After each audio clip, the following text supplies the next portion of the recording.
Why righteous people, they have to go to suffering sometimes. భక్తిగా ఉన్న, విశ్వాసంతో ఉన్న, చాలా చక్కగా ప్రభు కృపలో వర్ధిల్లుతున్న, కొన్నిసార్లు ఎందుకు శ్రమ, డిప్రెషన్, యాంగ్జైటీ కొన్నిసార్లు ఎందుకు వస్తుంది?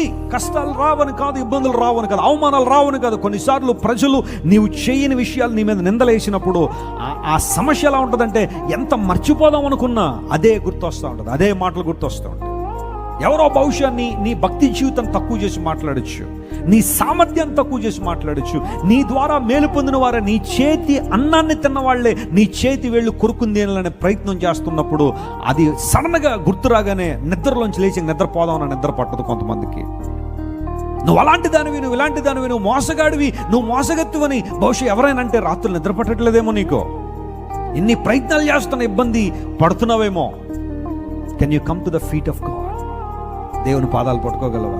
పరిశుద్ధాత్మ దేవా, నీవు నన్ను ఆదరించు వాడవు నాయన.